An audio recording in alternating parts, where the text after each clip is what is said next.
देखिए आज 4 जून है। आज ही के दिन भारतीय जनता पार्टी के जो लौह पुरुष कहलाते हैं लाल कृष्ण आडवाणी जी, उन्होंने पाकिस्तान का एक दौरा किया था। पाकिस्तान के दौरे में कराची में उन्होंने बयान दिया था कि मोहम्मद अली जिन्ना धर्मनिरपेक्ष व्यक्ति हैं, धर्मनिरपेक्ष सेकुलर है।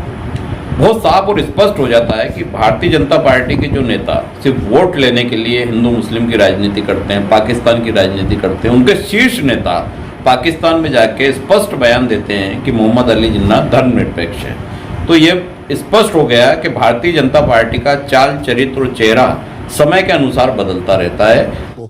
जो कि जो भाषण उनका वहाँ पर लाइब्रेरीज में भी मिलता नहीं। वहाँ पर कई लोग तो कहते हैं कि ऐसा उन्होंने कहा ही नहीं होगा। कैसा कह सकते हैं कि उन्होंने प्रैक्टिकली उस भाषण में ये कहा कि इस्लामिक राज्य नहीं बनाया है हमने। शब्द ये नहीं कहे, लेकिन अर्थ यही था कि मैं तो चाहता था कि ऐसा देश न बने कि जिसमें हिंदू डोमिनेट करे मुसलमान के ऊपर, और मुस्लिम जो है वो एक दबा हुआ हो। मुसलमान जितने हैं उस यहाँ तक कि उसमें उन्होंने कहा कि अब तो हमको पाकिस्तान मिल गया और अब मैं चाहूँगा कि हिंदू अपने मंदिरों में जाएं, मुसलमान अपनी मस्जिदों में जाएं, और ये मान करके चले कि राज्य की नज़रों में हम दोनों बराबर हैं, और राज्य की नज़रों में हम दोनों बराबर हैं। मैंने कहा कि ये तो लगभग वही बात कह रहा है जो हम करते। तो आज वो दिन है जब भारतीय जनता पार्टी को लाल कृष्ण आडवाणी जी के शब्दों का अनुसरण करना चाहिए, उनके शब्दों को सुनकर देश हित में कार्य करना चाहिए। लेकिन आज भी वो कभी पाकिस्तान, कभी हिंदू मुस्लिम, कभी बंटवारा, इसको लेकर संघर्ष करते रहते हैं। एक वीडियो वायरल हो रहा है जिसमें मोदी जी बोल रहे हैं कि आगामी प्रधानमंत्री है लाल कृष्ण आडवाणी, लेकिन आडवाणी को बिल्कुल दरकिनार कर दिया गया है।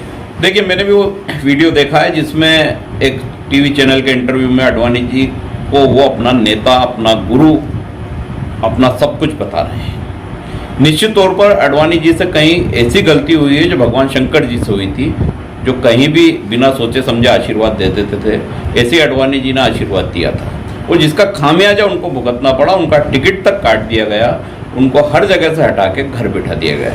आज वो 93 ईयर्स ओल्ड हैं। जब वो अकेले में बैठते होंगे तो सोचते होंगे कि या तो उन्होंने अपना शिष्य चुनने में गलती करी या आशीर्वाद देने में गलती करी, जिसका भुगतान आज सारा देश कर रहा है।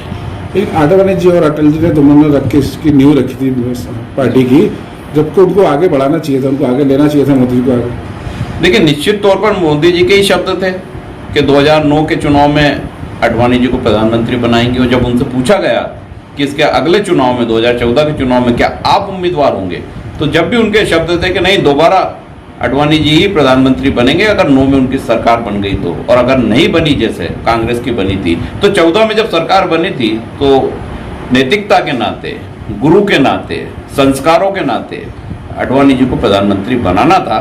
लेकिन ये भारतीय जनता पार्टी है जहाँ संस्कार नहीं होते, यहाँ मुगलों के शासन जैसी राजनीति चलती है, एक दूसरे का सर काट के तख्त हासिल करते हैं। राकेश सिंह यादव, प्रदेश सचिव, मध्य प्रदेश कांग्रेस कमेटी।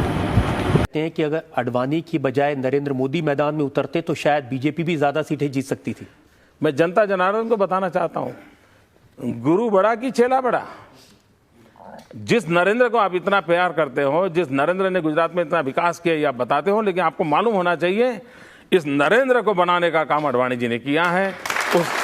उस नरेंद्र को गुजरात के विकास के लिए पर मार्गदर्शन किसने किया है, तो आडवाणी जी ने किया है।